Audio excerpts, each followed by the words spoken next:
Hello and welcome to Frontrunner Motorsport. And I have just watched the Saudi Arabian Grand Prix, and frankly, what a fucking mess it was. This has to be one of the worst races I've ever seen that was probably actually really good. There was exciting moments, it was quite a tense race, but it was just a sloppy mess.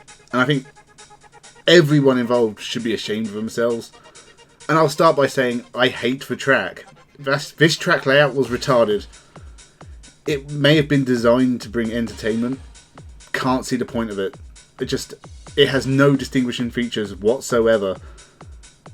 Hated it. You got Diriyah, that Formula E has raced around for the last few years. Perfectly fine track. Can't see why they can't have just done it there. And honestly, I think that comparison to Formula E really brings about my main point, that this race really made me think that Formula 1 is kind of a dinosaur, and it's maybe time it went extinct, because this has been the most bitter, pretty disgusting championship that we've had in recent years. And I'm so sick of both Mercedes and Red Bull. I kind of want them both just thrown out of the championship. Let's just give it to Esteban Ocon, because he seems to just put his cars in amazing positions. His sponsors are getting great value for money just because he tends to end up somehow leading a race every now and again. I couldn't believe this race. I have made notes and they're basically meaningless because it doesn't really matter, because everyone involved is so hateable. Lewis Hamilton won despite being incredibly uncomfortable racing in Saudi Arabia. It would be a good time to make a political statement and not race there. If he boycotted the race, other drivers would follow, other teams would probably follow. He's a big enough presence on social media that it would make an impact. But whatever he says, as uncomfortable as it makes him being there is giving them exactly what they want, and if he really cared, he wouldn't be there. He'd be on the first flight home after practice or something. It might not be this year, but I think at some point you are going to get someone who says, actually, I don't want to race in these countries. That's going to be very interesting, because obviously from a business standpoint there are contracts and obligations, and it'd be interesting to see where that leads. But this year we got a really weird, scrappy Formula 1 race. It was all because of Mick Schumacher. Because off the start line, there was no real incidents. Everyone sort of came away where they started. Sainz was making progress through the field. That looked like the most entertaining part of it, was him making progress. And then Mick Schumacher crashed, and we had the first red flag. Then we had Lewis Hamilton turning into Alex Jones for a minute and saying it's a conspiracy theory. It was just ridiculous. And it's another thing I really hate, is the moaning on the radios. That's not just Lewis Hamilton. We get most of Lewis Hamilton's, but I don't know if that's just the British coverage and we just get more of Lewis Hamilton than the other drivers. But he is so quick to moan. Literally, I mean, if you think back to like the 1950s when racing was genuinely dangerous and people were putting each other's lives in each other's hands, and they didn't bitch and moan at each other like this. It's embarrassing. These are children driving these cars. Sterling Moss never got on the radio. They didn't have radios, but he never went, oh, Fangio's pulled off a split second too fast and he should be penalised. And Fangio's go, well, he's got too much moisture between his armpits. That's a stop-go penalty. Honestly, Hamilton might as well just come on the radio and say, I just need a bit more of an advantage. Can Verstappen please have a stop-go penalty or something? I don't know. But we had the first red flag, and because Verstappen didn't pit for tyres, it meant he was first, which was good strategy from Red Bull. I mean, it's fair to assume there was going to be a red flag because there had been incidents there before. These barriers, they're not great. You get a lot of red flags in motor racing when cars hit barriers because they need to be repaired, especially at street circuits. So, perfectly legitimate move. If they genuinely thought that they were going to gain an advantage, they wouldn't have pitted Perez and ruined his race, frankly. So it was just good strategy and a good fall. And you know what? Mercedes are once again in the ascendancy, the quickest car on the grid by far. And you know, you might as well try something different. You're going for a championship, even if your chances have diminished because Mercedes have just got so much pace once again. You might as well go for it. It was a roll of the dice and it worked out temporarily at least. So we get the second start. Verstappen does his usual of trying to go with Lewis Hamilton despite losing the advantage and going off the track, which he was later penalised for, which is probably fair. I think actually he was penalised for the second one, but he did it the first time as well. And that led Ocon getting through, and then chaos erupted behind. We lost Perez, which hurts their... I think actually they've lost the manufacturer's title now. I think Mercedes have got it. But Perez, Mazepin and Russell were also all out the Grand Prix. In a scrappy incident that was not really anyone's fault, it was just bunching up. That hurt Red Bull as well because they lost Perez from any kind of strategy. Perez is probably too far behind Bottas now to finish third in the championship, which means my prediction for the year was wrong. A disaster for Red Bull, another messy event in this race, and a second red flag, which instantly saw Hamilton talking bullshit on the radio again. So we get the third start of the week of the race. This time, the places have been all swapped around, and there's like 10 minutes of arguing on the radio, going back and forth over who was actually going to be starting first, second, and third. Ocon started first in the end, which was weird. So we had Ocon, Hamilton, and Verstappen, but Verstappen's on the softer tyre. Get the restart, Verstappen just destroys Hamilton. Quicker tyre, he gets down the inside. Another great strategy call, a great move from Red Bull, they've got to try something. That puts Hamilton behind Ocon, but he got past so easily it doesn't really matter. And then the race from there was just really Hamilton chasing Verstappen down, which we've seen a few times this year. And it's been fairly tense and exciting stuff, although, as I said, this was messy, and we'll get into the messiness. But Mercedes have such an... I mean, Red Bull and Mercedes have such a ridiculous advantage over the rest of the field. They should not be able to pull these gaps, and that is part of the problem with Formula 1. And the other problem is, you never see the midfield. The cameras were on Hamilton and Verstappen the entire time. You rarely went back and looked at everyone else. And that's because nothing was happening. Again, the midfield is just dead.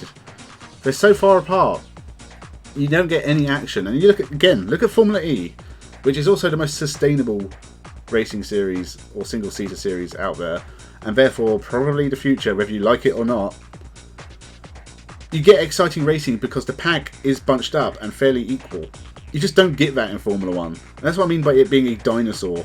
All these rules and the aero with all the little bits sticking out and all the stewards getting involved in every incident. It's ridiculous. And it needs to go through big changes, because it needs to be modernised. And there's always been talk about Formula 1 merging with Formula E eventually, because electric is the way to go, apparently. It needs to happen sooner than later, because Formula 1 as it is someone must be watching this and going, this is shit.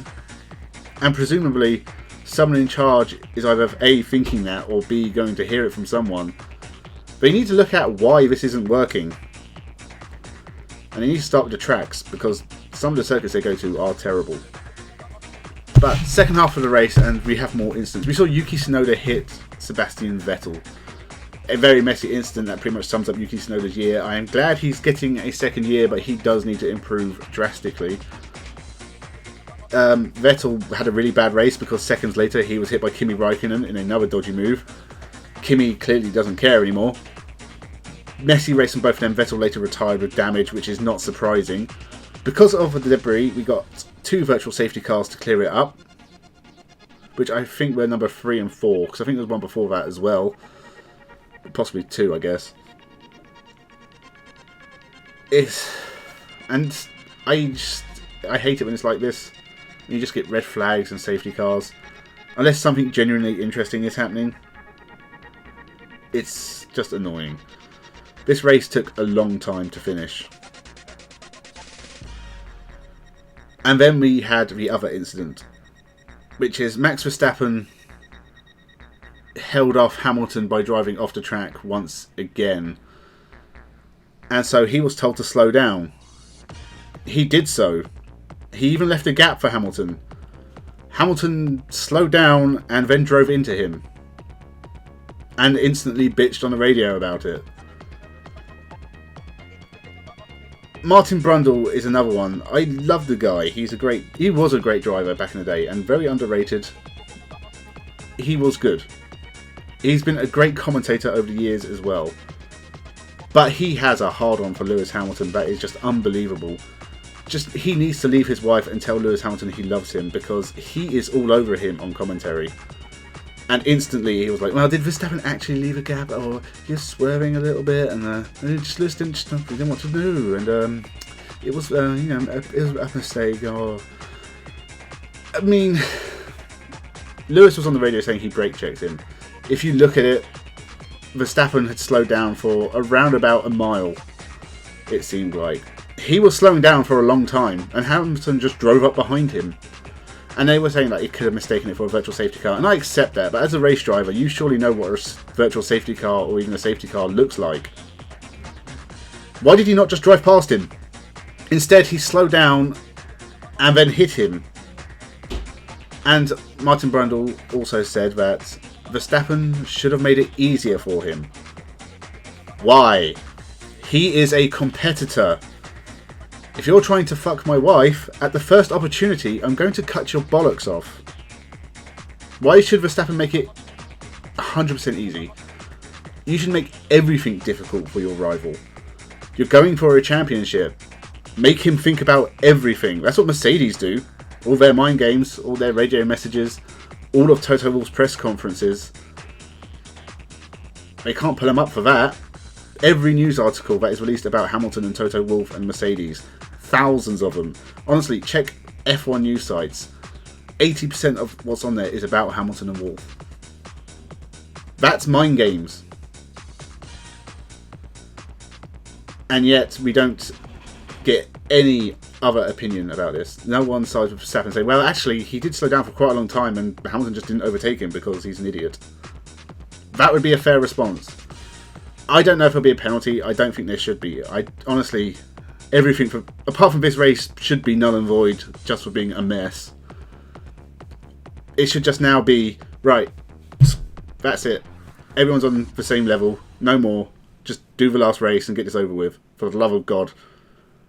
The FIA knew that Verstappen was going to let Hamilton pass. Mercedes said they didn't give him the message quick enough. That's it then. It's over. Done. Forget about it. It's happened. I'm sure there's going to be Toto Wolff and Christian Horner going back and forth. And I honestly can't think of anything worse right now. But that's what we're going to get. And after that, Verstappen let Hamilton through twice. Because he overtook him straight away the first time. And I think Hamilton got a black and white flag for running him wide on the second time. I wasn't really sure about that one. And then Verstappen, his tyres pretty much done anyway. So that was pretty much the end of the race. And we got Hamilton winning from Verstappen. Bottas managed to claim third on the line from Ocon, which is both a shame and kind of nice for Bottas. He probably does deserve 2 podiums from his last 2 races. It'd actually be quite nice to see him win in Abu Dhabi. Just to really sign off what has been a pretty torrid time at Mercedes. Ocon, another good race for him in 4th. It's not been a great season, but he has got a couple of results that have mattered. Ricciardo in 5th will help boost McLaren's chances against Ferrari, although Norris did pretty badly again. No more points. His season has completely tailed off. Gasly in 6th, another great drive from him. Leclerc and Sainz in the Ferraris, pretty much doing enough to secure 3rd in the Constructors. Both driving really well, and I've got not much to say about them because they just do their job. Although Leclerc did get tangled up with Perez, but it wasn't really his fault. Giovinazzi had his best drive of the season, which is a really good time to do it after you've been sacked. We'll see him in Formula E next year, which I think he could excel at. Although he is with Dragon, who tend to struggle, but by Dragon standards, I think we're going to see some good results out of Giovinazzi next year. Norris did take the final point, actually. He got 10th, so, you know, it helps, I guess, but I think Leclerc and Sainz are pretty close to him in the points, so the next race is pretty important for them. Stroll was 11th in a pretty bad race for Aston Martin. I think Latifi finished 12th. I actually stopped looking at the results after a while. Tsunoda was 13th, Alonso 14th, Raikkonen 15th, and then everyone else retired. Bad weekends for Haas. I will say that I do think Nikita Mazepin has been improving through the year, just not enough. And Mick Schumacher has kind of not been improving and is kind of the same level he started at. But again, with Haas, it's hard to tell because they have no performance and they have been pretty much last the entire season. We have one round left next weekend in Abu Dhabi. Again, it doesn't tend to be a great Grand Prix. I don't like Yas Marinas, and I have watched a lot of racing there this year. Because obviously this year was really the first year I paid attention to the Formula 3 Asia Series and Formula 4 United Arab Emirates and Asian Le Mans, which mostly raced in those countries because their COVID restrictions aren't as tight. So earlier this year I watched a lot of racing in like Yas Marinas and not Sakhir. Where's the other one? I can't remember where the other one is. There's other tracks in the Middle East. Let's stop there. So we've got one more week of this. I would be surprised if Lewis Hamilton doesn't end up as champion now because Mercedes seem to have pulled out a pretty big advantage. And I think Yas Marinas will play to their strengths. So unless something happens, I think we will see Lewis Hamilton as an 8-time champion. The second best 8-time champion in motorsport behind Sebastian Ogier. And of course way behind Sebastian Loeb. But this was an awful Grand Prix. And it's probably best forgotten. Anyway, there's loads of more action from this weekend which I haven't watched yet, and I've only watched the first 2 Formula 2 races, I think, so I've got a lot of catching up to do. There will be more content during the week.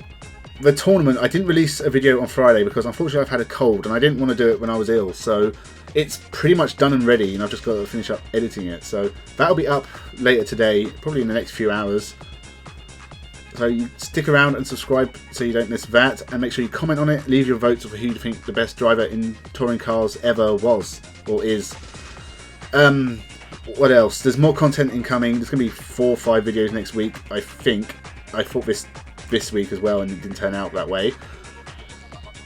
Definitely worth subscribing. Leave your comments, leave your thoughts, tell me what you think of the championship, tell me what you think of all the incidents from this race. Did you enjoy it? I don't know.